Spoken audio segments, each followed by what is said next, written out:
ঘন কুয়াশায় আবৃত সারা দেশ, বেড়েছে শীতের দাপট। সর্বনিম্ন তাপমাত্রা পঞ্চগড়ে ৮.৩ ডিগ্রি। ফ্যাসিবাদ মুক্ত হয়েছে জাতি, গণতন্ত্র চর্চা করেও দেশকে এগিয়ে নেওয়া সম্ভব বললেন মির্জা ফখরুল। যান চলাচলের জন্য খুলে দেওয়া হয়েছে চট্টগ্রাম এলিভেটেড এক্সপ্রেসওয়ে। অসম্পূর্ণ অবস্থাতেই শুরু হয়েছে টোল আদায়।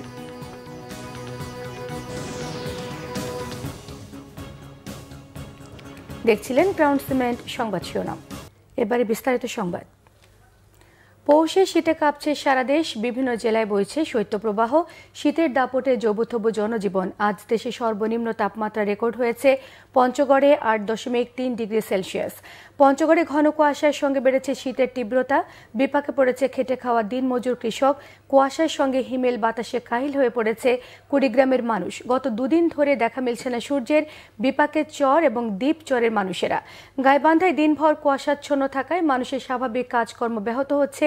ঘন কুয়াশায় সড়কের যানবাহন চলছে হেডলাইট জ্বালিয়ে। শীতে সবচেয়ে বেশি কষ্টে বৃদ্ধ এবং শিশুরা। শীতজনিত রোগী বাড়ছে হাসপাতালগুলোতে। প্রয়োজনে গরম কাপড় না থাকায় কষ্টের দিন পার করছেন ছিন্নমূল মানুষেরা। পৌষের কনকনে শীতে জবুথবু নাটোরবাসী। সারাদিন হিমশীতল বাতাসে ব্যাহত হচ্ছে দৈনন্দিন কাজ। গরম কাপড় না থাকায় বেশ কষ্টে ছিন্নমূল এবং নিম্ন আয়ের মানুষেরা। পৌষের হাড় কাঁপানো শীতে কাঁপছে চুয়াডাঙ্গার জনপদ। ঘন কুয়াশা এবং হিমেল হাওয়ায় বিপর্যস্ত জনজীবন। বিপাকে রয়েছেন খেটে খাওয়া ছিন্নমূল মানুষেরা। সময় মতো কাজে যেতে পারছে না তারা। হাসপাতালে বাড়ছে শীতজনিত রোগীর সংখ্যা।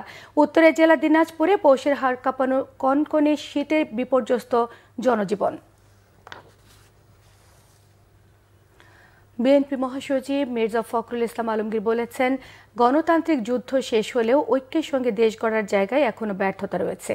সকালে দিনাজপুর সরকারি কলেজের অর্থনীতি বিভাগের 50 বছর পূর্তি এবং গুণীজন সম্মাননা অনুষ্ঠানে তিনি সব কথা বলেন। তিনি আরও বলেন, গত 15 বছরে ফ্যাসিস্ট সরকার সব লুট করে পাচার করে অর্থনীতি ধ্বংস করে দিয়েছে।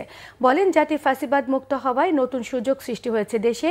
মির্জা ফখরুল আশা ব্যক্ত করেন, এদেশের ছেলেমেয়েরা দেশকে এগিয়ে নিয়ে যাবে, অর্থনীতির শক্ত ভিত তৈরি করবে তারা। কথা কেমন একটা স্বাধীন সার্বভৌম রাষ্ট্রের কথা, যে যেখানে মানুষ প্রতি বছরে একটা সুযোগ পায় তার অধিকারটাকে প্রয়োগ করার, সেই সুযোগটিও সে হারিয়েছে।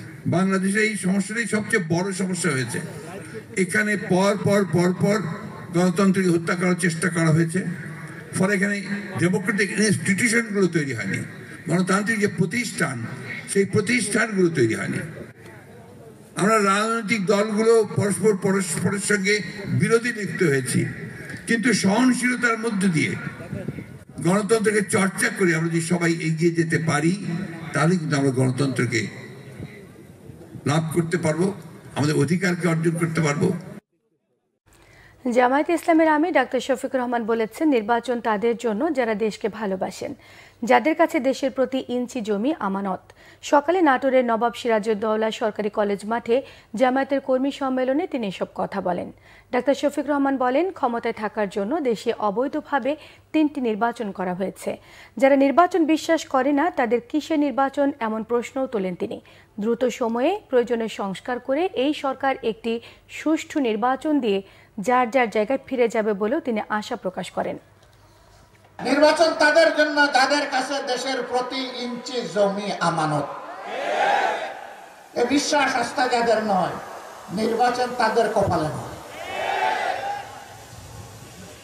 এরা তিনটি নির্বাচন অবৈধভাবে ক্ষমতায় থাকার সময় কি তাণ্ডব চালিয়েছে, আমরা কি ভুলে গিয়েছি? যারা নির্বাচনেই বিশ্বাস করে না, তাদের আবার কিসের নির্বাচন? আগামীতে আমরা চাই জরুরি, অতি জরুরি সংস্কারগুলো সাধন করে বর্তমান সরকার একটা সুষ্ঠু নির্বাচন দিয়ে তারা যার যার জায়গায় চলে যায়।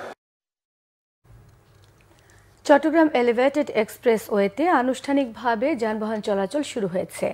অসম্পূর্ণ অবস্থাতে শুরু হয়েছে টোল আদায়। সকালে আনুষ্ঠানিকভাবে এক্সপ্রেসওয়ের ফলক উন্মোচন করেন গৃহায়ন ও গণপূর্ত উপদেষ্টা আদিলুর রহমান খান। এলিভেটেড এক্সপ্রেসওয়েটির এখন নামকরণ করা হয়েছে বৈষম্য বিরোধী আন্দোলনে শহীদ ওয়াসিম আকরামের নামে। উপদেষ্টা আদিলুর রহমান খান বলেন, সারা দেশে জুলাই গণ অভ্যুত্থানে যারা শহীদ হয়েছেন তাদের জন্য বিভিন্ন জায়গায় স্মৃতিচিহ্ন তৈরি করছে সরকার, যাতে দেশের মানুষ এবং আগামী প্রজন্ম তাদের অবদানের কথা স্মরণ করতে পারে।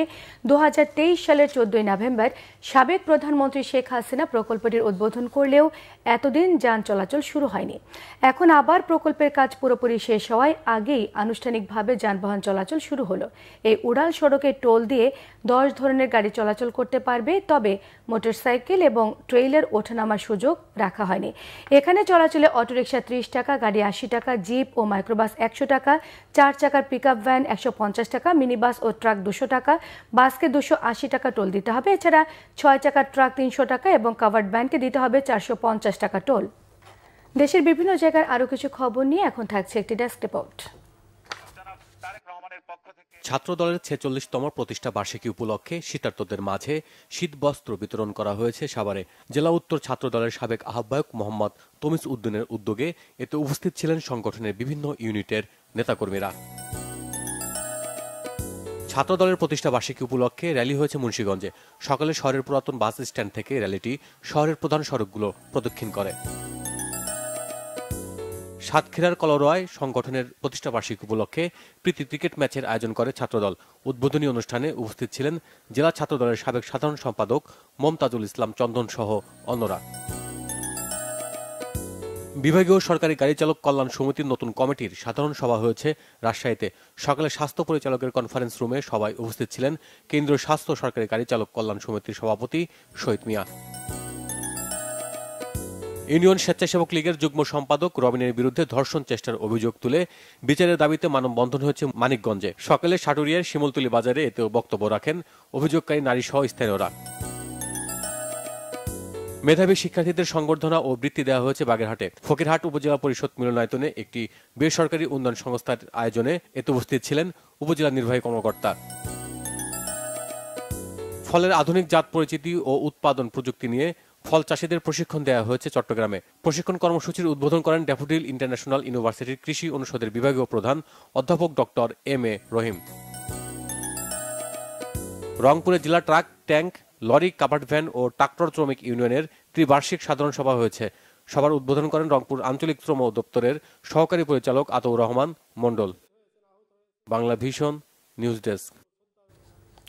এই ছিল এখনকার মতো। পরের সংবাদ সন্ধ্যে 7:30টায় দেখার আমন্ত্রণ রইল। এছাড়া বাংলাভিশন সংবাদ ও সংবাদ সংশ্লিষ্ট অনুষ্ঠান দেখতে ভিজিট করুন www.bbnews24.com, facebook.com/banglavisionnews-এ সাবস্ক্রাইব করুন, youtube.com/banglavisionnews-এর সঙ্গে থাকায় সবাইকে ধন্যবাদ।